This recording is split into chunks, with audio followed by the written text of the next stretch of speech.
Father Kiristofer, thank you for joining us. It's a pleasure to have you on the Progeny podcast.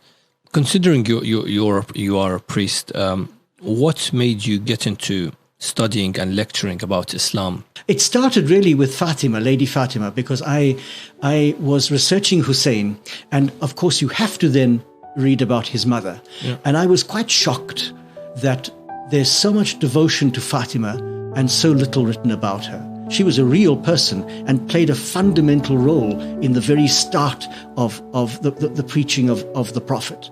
And therefore you can't just have holy books about her. You need to discover who she was. So I decided to do my doctoral thesis on her. And I produced what I hope still and think still was the first real biography of Lady Fatima. I mean, in a Western language, but based on the Arabic sources. And your second book is on? So the second book is really, in a sense, a bit of a joke, in that there was a group of us in Rome, professors. All of us have doctorates in Arabic Islamic studies. So we were sitting around a table at lunch, basically complaining that the Muslim scholars are not writing about the women of Karbala, for example, substantial work. And we each decided that we would take a female figure and produce a proper biography. So, of course, I took Zainab. I said, oh, well, I know her mother. I'm going to now do her. None of the others were serious. So none of the others actually did anything. The book is called Half of My Heart because there was a lament that Zainab sung, I think, on the day of Karbala myself. Some of the historians put it later, but I think it was on that very day when she saw the body of her brother and his companions unburied.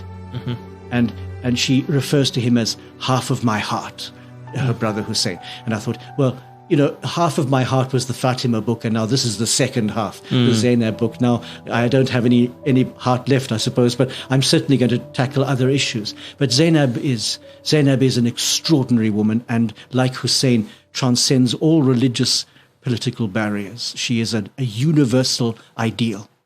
She intervenes a number of times, I think 3, on the battlefield. And she's described, so I mean, I go into quite a lot of detail because I'm very moved by this. She's described in the days leading up to Karbala as quite distressed.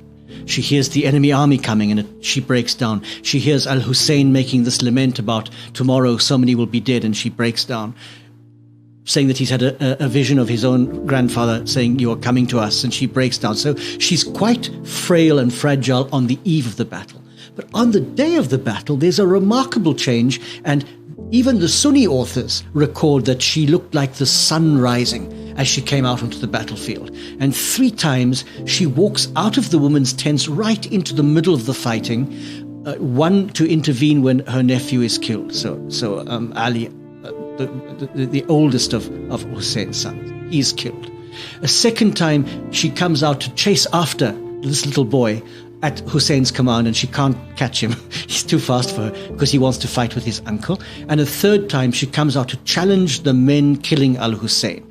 And it's this famous challenge where somebody as terrible as Umar bin Sa'd turns away and weeps because he's challenged by her and he knows that he's so.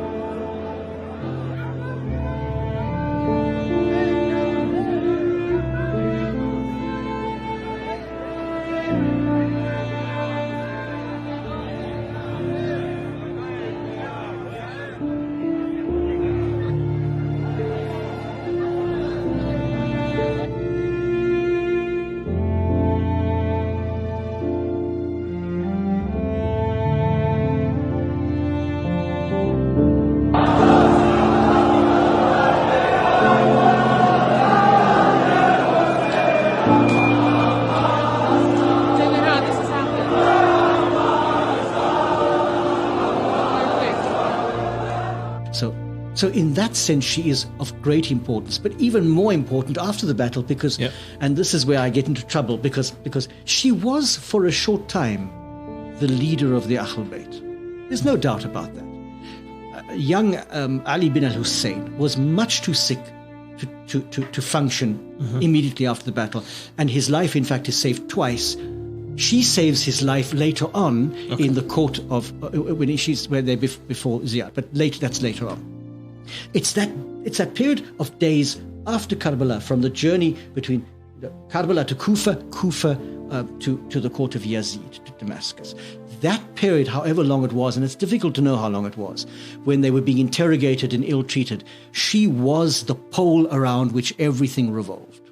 Absolutely. And there's a particular moment where her nephew, Ali bin al-Hussein, says to her, "Be quiet now, let me speak." And that for me is the moment when he takes his place as imam.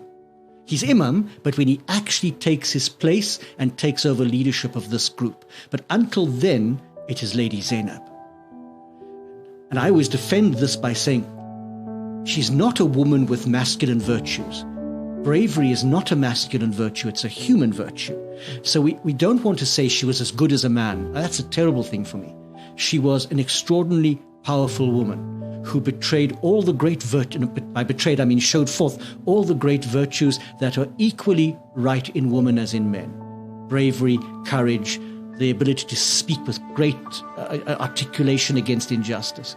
And in a sense, she functioned as the leader of the House of Islam. Now, I mean, of the Ahlul Bayt. So I then said to some scholars, could she be said in a sense to have shared in the imamah? So I got into a bit of trouble. Yeah. And I understand. Yeah, because that's because the imamah is something more than that. But she certainly possessed some of the qualities that are crucial to imamah. She did, without being imamah, without having the legal power and the jurisprudential power of the imam. She had some of the qualities that are necessary for the imam to function. Of that I'm sure.